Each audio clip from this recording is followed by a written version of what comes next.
Doctors, what was the most overdramatic or underdramatic patients you ever had?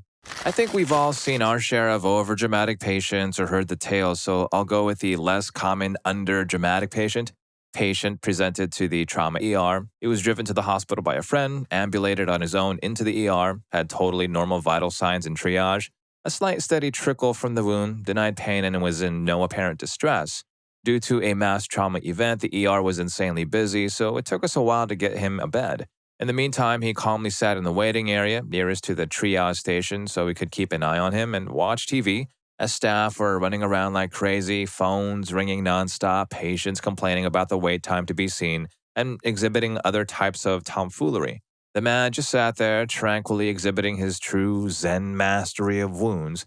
He had an uncomplicated treatment course and suffered no impairment from the injury. He was cooperative and nice to all his caregivers. He also profusely thanked us for caring for him, probably one of the few that did that night. I bet he's the kind of guy who finds a coupon for like 20% off of bandages and still doesn't use it because he's just that chill. Story 2. We were doing paternity testing for an apparently extremely acrimonious case of your son impregnated my daughter. No, he didn't. Your daughter sleeps with lots of other boys. And each side sent a lawyer to the appointment. Each lawyer had their phone out recording and followed swabs from collection through the lab for DNA extraction, performing the test in our PCR room, and watching me analyze the data files, which is exactly as boring as it sounds. It's like, dude, we're the neutral third-party lab here. We have literally zero interest in the outcome of the case. You don't need to be so dramatic. All the chain of custody stuff is documented. We have a second observer signing off on sample IDs. We're not going to risk losing our license by accepting a bribe from either set of parents. Story 3. When I was a teenager, my mom took me to the ER because I suffer from paroxysmal supraventricular tachycardia. I had a very strong outburst that day. It felt like 200 heartbeats per minute. Then we got to prove that it actually was. I was taken inside the ER in a wheelchair and I started crying because the medication that I usually take for that wasn't working. I was rushed in to find a mother with a teenage boy around my age. He looked like he had a broken arm and he was already getting treated, complaining to the doctors because he wasn't getting any attention for a long time. It got worse because the doctor rushed to see me instead of him. I just sat there crying in my wheelchair while my mother complained angrily to the doctor. Then, out of nowhere, the teenage boy, who had already noticed me with a worried expression on his face, got in the middle of the argument and yelled to the doctor, "For goodness sake, please help her first. Hurry up and help her." Next thing I know, I was rushed into a bed to get monitored and everything else, but I was so impressed by that boy's attitude. I wanted to thank him, but I wasn't even allowed to get up, and when I was finally out, he was already gone. I wish I could see him again to thank him for what he did that day. Story 4. My family and I went on vacation to Alaska and went on a few hikes. At this time, my grandma was having back trouble and couldn't walk very well, so we were taking it slow and easy. Eventually, we got to a part of the trail where there were several moose on one side, and we were all backing up slowly to make sure we didn't accidentally get in between a mother and her child or children. After we had gotten away from the moose, we looked around and Grandma was nowhere to be seen. Turns out she ran all the way back to the car like a half a mile away because she was so scared of the moose. We were like, "We thought you had back trouble." And she is like, "Well, I feel fine now." So now, whenever she complains about her back hurting, we just joke that we just need to get a moose out in her backyard and she'll be just all right. She was 73 at the time, by the way. Story 5. Overdramatic? Tons of stories, but the most recent was a patient demanding a heavy medicine, far more than I would prescribe even post-surgery, after having a nasal swab. I get that it's temporarily uncomfortable as I've had it done several times myself, but no way was I buying his wreathing around screeching about how much pain he was in. When the patient eventually realized I wasn't budging, it was as if someone had flipped a switch and he miraculously recovered. Under dramatic, patient tried extracting his own tooth and inadvertently pushed it up through the abscess and into his right maxillary sinus. To my surprise, he adamantly declined even local anesthesia no matter how much my staff was pleading with him. Patient autonomy is a gray area here in the US, given how insanely litigious everything is, so after receiving clearance and written consent to proceed with the treatment, I figured he'd just have to learn the hard way. Instead of performing a lateral window root tip retrieval, I took a surgical suction tip and a curette and removed all 3 fragments through the alveolar ridge, warning him several times beforehand that it would hurt like hell. The guy never even flinched. I was able to complete the procedure, debride the infection, and graft the floor of the sinus with membrane and sutures without incident. Go figure. Story 6. I walked into the ER on my own once. My dad drove me, was in my early 30s. because he couldn't find a close parking spot, so he just dropped me off about a block away. I was having an allergic reaction to an antibiotic. I was at work when it happened, took a bit to get off the phone with customers, but I popped a few medicines while I was finishing up my phone calls. When I walked in and told them what was happening, they took me to triage to get vitals and whisked me directly back. Didn't even finish getting my paperwork. This whole time I didn't feel great, but certainly not like I was suffering. When the doctor got back there, he just kept repeating, "You're just so red. Are you sure you're feeling okay?" Apparently, it was a bad anaphylactic reaction, and they had never seen someone in my condition conscious and in such good spirits. I recovered just fine. I'll never forget that doctor, though. I was like, "Yeah, I feel okay, a little under the weather, I suppose. Why, should I be worried? Because it seems like you are." Story 7. Not a doctor, but an EMT. I had my fair share of overdramatics, though I would say most of them suffered from some sort of mental impairment or dementia. Most were manageable, but I do remember this one woman that we had to take dialysis on a regular basis. It's always hell from the moment we walked her into her nursing home room.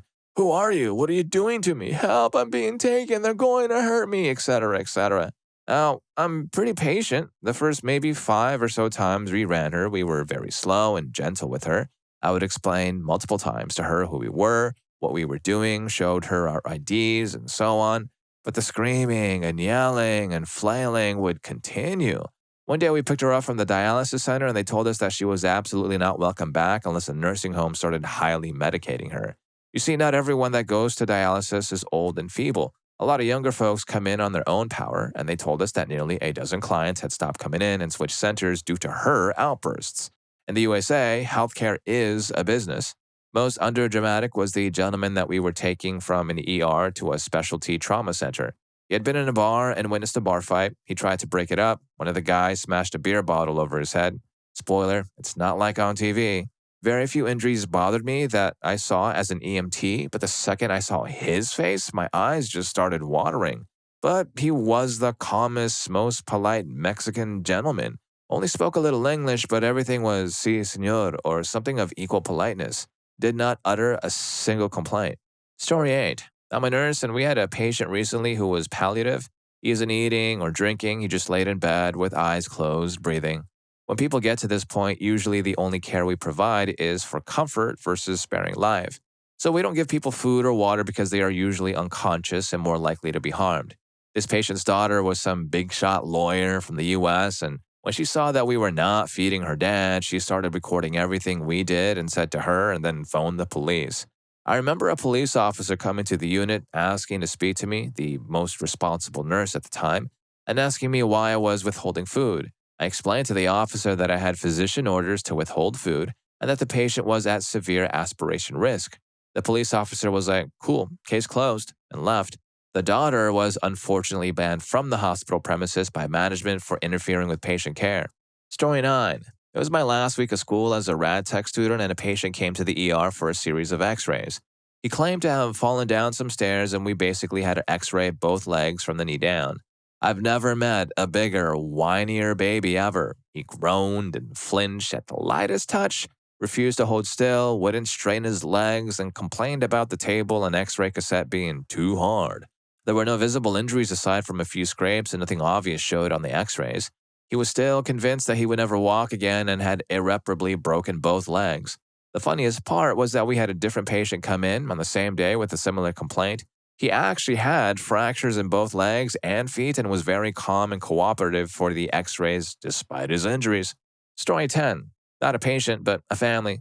Third year of my residency in emergency medicine, we get to lead the trauma bay with extremely immediate supervision, of course. Since we advanced in July, my first shift happened to fall on the 4th of July, a holiday well known in EDs everywhere, for being a special mix of drinks and fireworks. We got an alert that EMS was bringing a coding patient. Now, if a patient with penetrating trauma loses pulse before the hospital, the odds are dire, but it later turned out this patient had no vitals even on EMS arrival. They realistically passed away before the ambulance arrived, but the commotion on scene was such that EMS decided to extricate and transport rather than call it on scene. The patient arrives, we went through the usual motions looking for anything fixable, and I called the code. Then I went to the family room to break the news. This is a skill that is carefully taught. Assemble the family, sit down, make introductions, find out what they know, get a sense for how they speak so you can match them, Be empathetic, but also be very concrete. Answer questions. I had a grouping of 3 or 4 family members, and I did all the things, and it went okay. Then, over the next 15 minutes, another 20 family members trickled in, festooned in red and white and blue, largely quite intoxicated, and they yelled the news to each other out of my control. And as each one joined the room, it got wilder. People not only cried, but they screamed. Soon, an auntie was retching in the corner, 2 small kids were ignored, wide off to one side. A grown adult man actually lay on the floor and kicked himself around in circles like Homer Simpson. I've never seen anything else like it, before or since. Story 11. Overdramatic? I couldn't even begin to describe this. The percentage of the population who cannot cope with life is ridiculously high. I regularly see young adults hysterically crying because they have a cold or some small injury. Sure, I get it hurts and you don't feel great, but come on. Underdramatic, the one that stands out was an OB-GYN rotation when I was in school. This stoic Eastern European lady went into labor while she was at work earlier in the day. Apparently, she never called her husband to tell him. So there she is, about to start pushing, and her husband calls her. She just says, "I'm having the baby." Then there is some pause where he says something, and she replies, "No, you stay there with other child's name. I'll be home tomorrow." Then she hung up and pushed out a baby. Story 12. Under a dramatic patient here, I stepped down wrong on a stair and rolled my ankle, or so I thought. I was 22 and in good shape and figured after a few days it would be fine. Apparently, I had a small break in the bone on the outside of my ankle that was grinding together as I started walking on it. It was uncomfortable, but I could walk around on it, so I figured it was fine, just a slow, healing sprain. One day, a week or so later, I stepped down and all of a sudden I hear this terrible crunching noise. Since this has been going on for a few weeks, I don't go to the hospital. I call and make an appointment with the orthopedic doctor for x-rays. I'll never forget the tech's face. They wouldn't even do the x-ray and went for the nurse who went for the doctor who immediately scheduled me for surgery. They could not believe I was walking on it. I still maintain it hurt less than a broken toe up until everything turned really bad. I just figured it would heal. Anyway, they had to reassemble my ankle, and it was my right ankle, so I couldn't drive for ages. Total nightmare. Just always get x-rays. Story 13. My wife is a dentist. Like most medical professionals, she has plenty of stories. This one is one of my favorites. Anyone who has treated kids know that the parents can be worse to deal with than the patient. The clinic pediatrician was on vacay, and my wife was on call for emergencies that week. While we were eating dinner, my wife gets called in saying there was a young child, around 6 or 7, that messed up her tooth when playing and was in severe pain. When my wife arrives, she finds that the child is pretty chill, but the mom was red in the face with anger. She yelled at my wife for taking so long. We live 5 minutes from the clinic, while her baby is in so much pain. My wife glances at the adorable little girl who said hi, then smiles and waves at my wife. Then she looks back at the mom, who started yelling again. "See, my baby is in so much pain." My wife calmly lets the mom know she is here now and will take a look. Now, I'll spare y'all the long, tedious details, and to cut to the chase, the little girl just knocked out a baby tooth and there was no actual damage anywhere else and wasn't in any pain. After my wife was done, she says to the little girl that she's going to be okay and that it wasn't anything major. And then the little girl was all happy and smiled and said thank you. The mom then steps up and starts up with the shouting again, screaming at my wife for not doing enough. My wife was beyond frustrated with the mom's outburst by this point, but before she could say anything, a little voice spoke up. "Mommy, the nice lady says I'll get a new tooth. We can go home now." It was obvious that this wasn't the first time the mother did stuff like this. The mom sputters and eventually relents, and my wife does the usual spiel about taking pain meds as needed and to come back if the pain returns. The little girl turned around to say bye to my wife and left. My wife turned to her assistant and just sighed.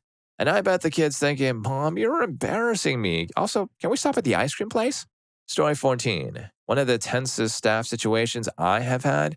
We had a Jane Doe trauma code, a pedestrian hit by a car, polytrauma with clearly non-survivable injuries, but as we cut her clothes off, the nurse explained it's blank, blank, blank, blank, recognized her jewelry. She was one of our frequent flyers, a lady with severe schizoaffective disorder and chronic depression whom we all know very well. According to an EMS report, she had jumped out onto a state highway in front of a car, wearing dark clothing at night. It's hard feeling like we were, in a sense, her only family. We were gentle with her and genuinely grieved. And then EMS brings us a patient having a panic attack. He had been driving on a local state highway at night when someone jumped out in front of his car and he was terribly afraid the person was badly hurt. I don't work in a large place. There were some delicate logistics involved in keeping her and the state police taking photos of her away from him. Story 15. As a med student, I was third row and helping to try to code. People who have end-stage liver disease don't make clotting factors well and also have anatomical difficulties that are at risk. This guy was exorcist-level retching. He was exsanguinating into his stomach, and we couldn't get his pressure to stabilize enough to get a scope into him for a while. When we finally got him packed up to go to the endo suite, the family next door quietly apologized for taking our time for their chronic non-emergent issue, and could they go home now? Story 16. Not a doctor, but I work as a PA in the ER. Farmer came in for bilateral hand injuries by private vehicle. Hands were wrapped in towels, calmly told us that he was helping to birth a calf by wrapping twine around the protruding legs and pulling. Mommy cow decided to take off and the twine became tangled around his hands. Still, completely chill, started on IV antibiotics and began to wash the wounds.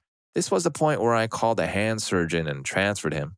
Story 17. I think I was the underdramatic patient. I was 12 and had cramps and was throwing up because of the pain, but I didn't feel like it was very concerning because I was on my period, so it was normal to me. My mom, however, didn't trust it and made an appointment with our GP, who immediately sent me to our local hospital because she was concerned. We didn't have a car, so my mom and I cycled half an hour to get there. The GP had called ahead, so they were waiting for me with a wheelchair, which I tried to refuse. The pain was in my stomach. There was nothing wrong with my legs, and I could walk perfectly fine, thank you.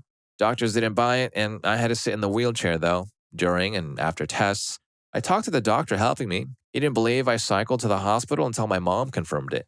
He said he'd seen grown men twice my size come in with infection levels half of mine and be unable to move because of the pain. Tests come back, acute appendicitis, got emergency surgery to remove the offending organ pretty much immediately. Same evening, I'm asking whether I can go home yet, as I was very bored. I was let go the next day, 2 hours earlier than officially allowed because I just kept asking. The next day, I was back at school, and 2 days later, I was back to running and jumping without a care in the world. A couple of weeks later, I had to come back for a final inspection and a checkup and was told that if I'd been as little as 2 hours later, the infection likely would have ended me. Doctor called me, I was the toughest patient he'd had, though that might have been an exaggeration because, tiny 12-year-old girl. I forgot to mention that during that last checkup, he also revealed that they somehow checked the appendix after it was removed, and I'd had multiple infections before this critical one. They just always kind of coincided with my period, so I never noticed anything was seriously wrong. Sadly, the periods are still painful. Story 18. Not a doctor, personal story. I broke my wrist when I was 6, almost 7. I was running the pacer test in elementary school. My shoe became untied in the 8th round. If I stopped to tie my shoe, they would have counted me as out. The 10th round came along and that awful beep went off and I booked it to the end. I stopped on my shoelace and tripped. I tried to break my fall with my left hand and it folded underneath my body, and I heard a very disgusting and loud crack. My wrist broke in 3 places. I cried on the way to the nurse's office and then fell asleep in the car ride to the hospital. When the doctors had to break my wrist back into place, I only had a single tear. I barely whimpered. Meanwhile, a grown man, probably 40-ish, had to get a shot because he got bit by a bug, and he had an allergic reaction. You could hear him screaming at the top of his lungs because of the shot. It was hilarious. The doctors couldn't stop laughing. My dad was losing it while his kid was getting their wrists put back into place. And here's this 40-year-old dude was losing his crap over having to get a shot for the severe allergic reaction he was having. And if you're enjoying the video so far, please don't forget to hit that subscribe and like button for more videos just like this. Story 19. Oh God, this could have been me. One time I was driving down the road and somehow something flew in my eye. Well, I figured it would work itself out. I went to the doctors when it didn't a couple of days later. He said, no problem, I can get that out. This whole time, I'm freaking the heck out, being very vocal about the entire experience.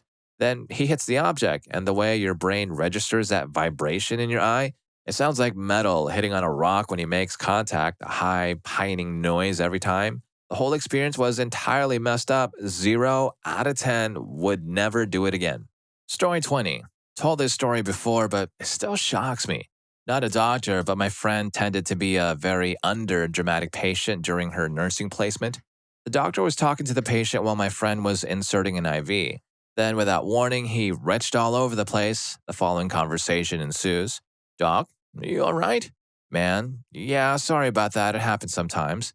Doc, how often? Man, a few times a day. Doc, how long has this been happening? Man, oh, for the last 3 years, I think. My friend didn't see the patient after that, so we never really found out what it was. It was so long ago that I can't even remember what she said he was in for, but I know it was for something completely different. Story 21. The underdramatic are always more interesting. Mid-70s woman, generally healthy, presents to outpatient neurology clinic with an altered gait. Dragging feet more than usual, feels she's tripping when walking up steps. Family describes a tendency to repeat herself more often. Neurological examination normal, other than a slightly odd, slow, and dragging gait. Honestly, it looks like she's faking an odd gait. Suspect malingering, but above average amounts of liquid in the areas surrounding the brain can give these types of symptoms. CT scanned the brain, almost half was smashed to the other side and filled up with water. Massive subarachnoid cyst, think intracranial water balloon. Probably been growing for years. No other symptoms. She only came into our clinic since her daughters were worried about her memory. Made a full recovery by draining the fluid. It still makes me wonder how many people out there are walking around with something like that without knowing about it. Story 22. I'm not a doctor, but I feel this story fits. When my mom went to have my sister, she went into a room. The doctor came in. When he looked to see how the baby was doing, he said, "Ma'am, do you know you're in labor?" My mom said, "She's just stretching." The doctor replied with, "You're in labor as bad as the woman across the hall." Where the woman across the hall like, and he went quiet and you could very faintly hear screaming from across the hall. Story 23. German paramedic here had an alarm for a heart attack, so we drive out to the patient's address and we're greeted by a middle-aged gentleman with a patient's chart and a suitcase. Of course, no one would suspect a family member of a patient with known problems, but nope, he said he is the patient. He is having a heart attack right now, and his only symptoms were a slight itch on the spine. We were understandably annoyed and disbelieving. In the ambulance on the ECG, however, we got fast. That guy, talking with my colleague while I fixed the meds, had such a massive heart attack that it would end him in an hour or less. He was chill all the time, joking and telling stories right up to the CPU. Story 24. Two connected stories. Lady in a wheelchair, no idea what she was actually doing in the ED for, I'm an OB-GYN. "Y'all mother truckers are trying to end me. Bunch of fake doctors and nurses. I'm going to end here with y'all. I'm calling a mother frickin' ambulance to save myself." Police officer, "Ma'am, why don't you calm down?" Lady, "Screw you. I'm calling an ambulance so I ain't on end here." Police officer, "Ma'am, you can't call an ambulance. You're already in the hospital." Lady, "Well, I'm in the hospital and they're going to let me pass away. That's a crime. I'm going to call the police." Police officer, "Ma'am, you don't have to call the police. I am the police." Lady, "You're unprofessional as heck. I'm getting you fired." Lady calls 911 and the dispatcher picks up. She immediately gets into an argument with the dispatcher, threatens to end the dispatcher. The dispatcher then seems to try and collect her information, given that she made a legal threat against the law officer. I later see her in the lobby. She recognizes me, called me a witch for not helping her, then asked me to buy her a lobster roll from the mobile lobster truck outside. Dudes would park out front every month or two. Kind of pricey, but for mobile fresh lobster in the inner city, hey, once in a blue moon, it's cool. By the way, this is the Bronx. Flash forward a month or two. Homeless guy chilling in internal triage seems to be intoxicated. He's not wearing pants. "You sons of witches said I could have a sandwich. Where's my food? I heard you mother truckers had a lobster here. Where's my mother frickin' lobster, you schmucks?" I did not buy anybody a lobster roll. Yeah, I'm starting to think that lobster truck is less of a food vendor and more of a magnet for chaos, right? Story 25. So, I'm one of three daughters of two general practitioners. I'm sure my parents are good doctors to other people, but when it came to us, they tended to tell us, "You'll be fine," and that was that. An iconic story is when my sister fell off the balance beam on her elbow during a gymnastics class, and my parents told her to just suck it up because it's the weekend and we don't want to bother the doctors on the weekend shift. She lived with a pretty badly broken elbow for 2 to 3 days before my parents finally decided to take her to the hospital. But the main story I wanted to talk about is when I was 7 years old. I was quite overly sensitive as a child, so when I told my parents my left hip was hurting, they put a hot water bottle on it and left it at that. But then I got a fever and it didn't go down, and at a certain point I could not move my leg at all anymore because my hip hurt so bad. And when we eventually got to the hospital because my parents realized that maybe this wouldn't be fine, it turned out I had a severe infection in my hip joint and had sepsis. I spent 2 weeks in hospital and 14 years pestering my parents. So far, LOL. Story 26. Not a medical worker, but I was the underdramatic patient. I was 6,482 months pregnant and started having pains that felt like I was being torn apart. I told my husband it was time to go to the hospital, so we grabbed our stuff and headed out. Arrived at the ER and was told to wait, so we waited. I sat there patiently reading and had an occasional spike of pain, but I stifled my crying and just dealt with it. My husband was all worked up and asked them 100 times when I'd get taken in, and they told him, "We're really busy, but someone will come get her shortly." About 20 minutes went by, and a woman brought a wheelchair for me, loaded me in it, and whisked me away to my room. The nurse kept telling me to grow up and stop being dramatic, which I was not being at all. More than once, she scolded me for crying, saying, "It doesn't hurt that bad, and did you see the guy with the broken leg? He has a reason to cry." I was kind of in shock, I guess. I laid in the bed, winching and crying silently to myself, afraid to get witched at for being dramatic.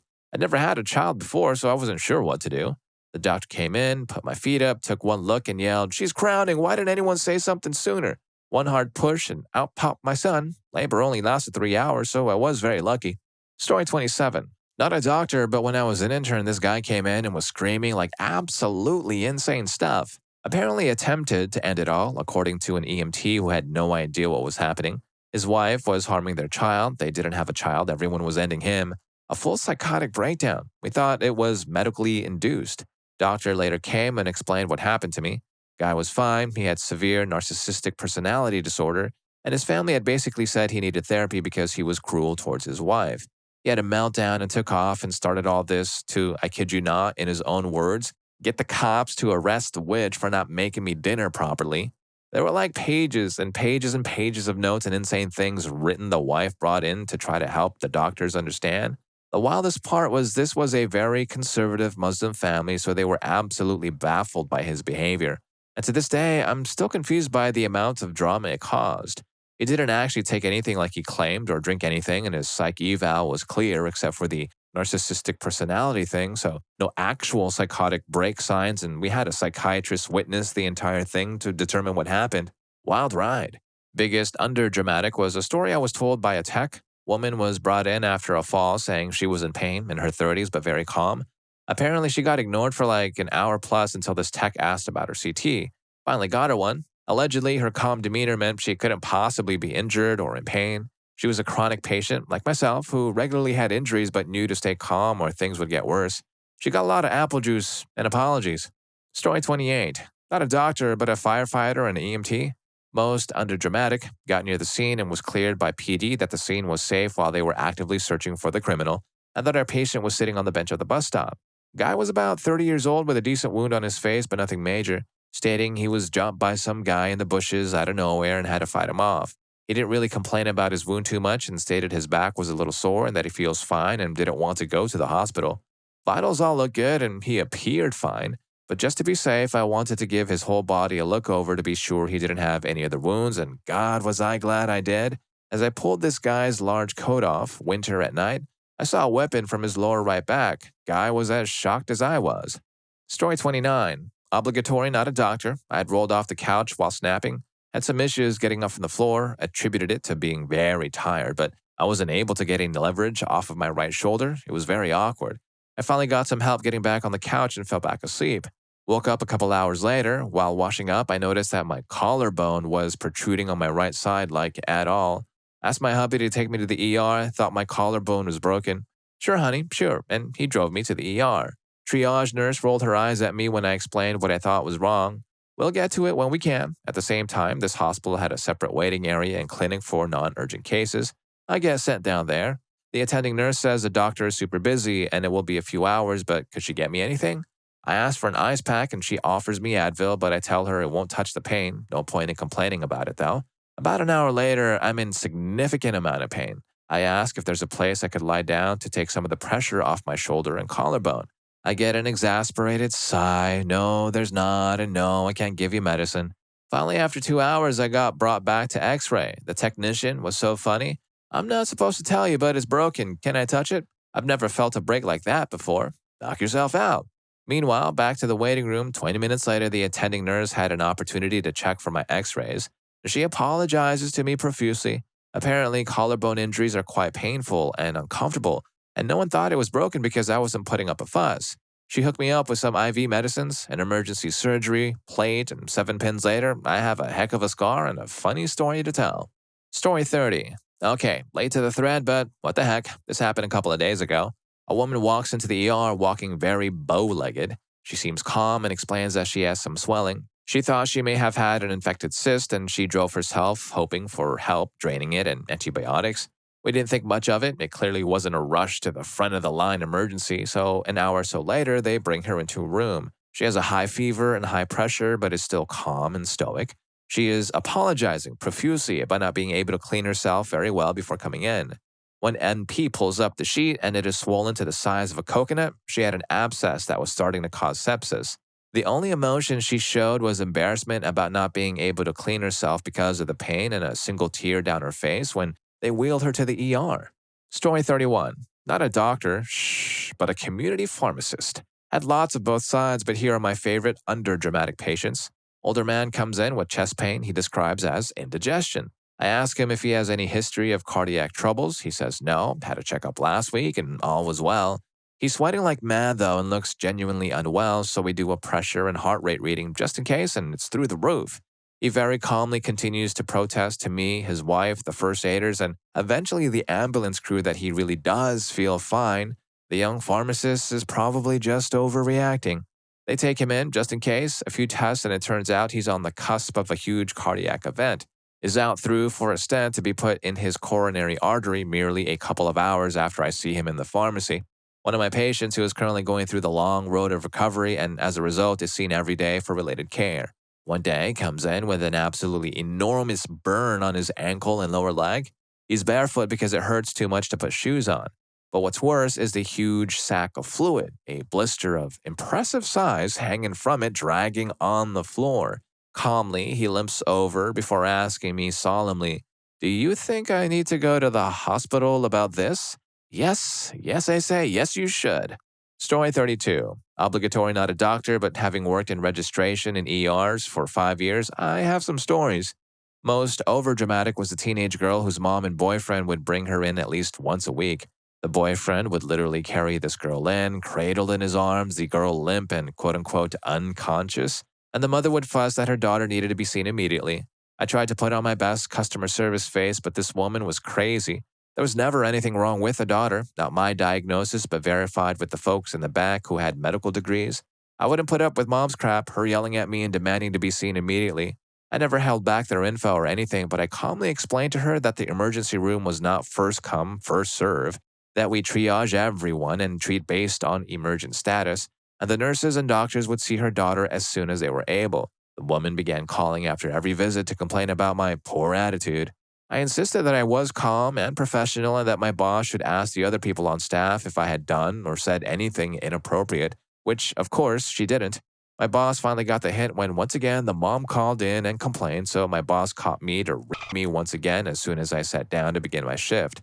I found this odd because I actually hadn't seen them in a couple of weeks. I'd seen this family so many times I had their info memorized, so I looked up the daughter's medical record number and politely informed my boss that their most recent visit was on a day I didn't work, so there was no possible way I'd given them an attitude. She finally got off my back about it after that. The most underdramatic were about once a month we would have an elderly person walk in, not the same one every month, and ask to be seen for cardiac symptoms such as chest pain, shortness of breath, arm pain, back pain, etc. Now these folks would drive themselves down a treacherous canyon from their little podunk town to us, as a hospital I worked at specialized in heart treatments, even though they had a small hospital up in their little mountain town area. It's an hour or better drive down a winding highway, a single narrow lane in each direction, surrounded by steep, rocky cliffs on one side and a dizzying fall into a notorious river on the other. Upon triage, the patient would be found to be having an active cardiac event and would be asked why they didn't call 911. The answer was always the same. They couldn't afford the ambulance ride because Medicare didn't cover it at all, and they were living off of Social Security. Thinking about those patients still scares me after more than decades since I work there. Story 33. I have a condition that makes it easy to dislocate almost any bone, so I'm a frequent visitor to the same ER. Since I've gotten to know the people there, I always bring candy for the staff. I keep a bag ready to go if needed. Once when I dislocated my arm and it was hanging in a completely unnatural way, the ER was packed. While waiting my turn, a woman came in and went full Karen on the check-in nurse. The nurse was very patient, but at some point, she lost it. She told the woman, in a nice but firm way, "The woman over there with the hanging arm is in much more pain than you, and she's even bringing us candy, so sit down and wait." I literally took my limp arm with my other hand and shook it hello. The woman freaked out, but really, being nice doesn't cost anything. Come on.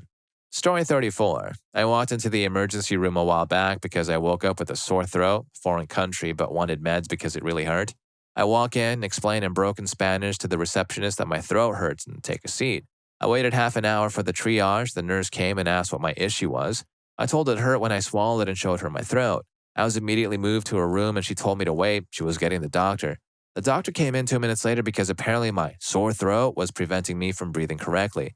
It was kind of funny at the time, but thinking back now, I'm more scared. If it had swollen up a little more, I wouldn't have woken up. Story 35. Not sure if this counts as underdramatic or just plain polite to the end. My dad was in a fatal car accident just before I was born. My dad's mom told me when I was older that the EMT that helped my dad after they had to use the jaws of life to extract him said, when he got the IV in his arm, my dad looked at him and said, "Thank you very much." They ended up needing to call the life flight, but he didn't make it to the hospital. I'm glad the EMT took the time to share the moment because even though I never met him, knowing that gives me an idea of who he was. Story 36. Not a doctor, but the stories reminded me of a dude from high school. My best friend got a call from him. We were supposed to meet up after school for high school band practice. He called to tell us he would be a few minutes late. He was a passenger in a car his girlfriend was driving and was rear-ended at a stoplight. He laughed and joked around on the call but told us they had to wait for the cops. It didn't even scratch the car, he said. Now, these two always blew things out of proportion, and my friend was sick of it. After an hour, they arrived. The girlfriend was too wound up to go to band practice, so her dad took her home. The guy walked in holding his side, slightly limping and teary-eyed about the quote-unquote wreck. That's when my best friend called it quits with him. And if any of these stories got to you too, here's more for you. YouTube thinks you're going to love this. I'll catch you in that video.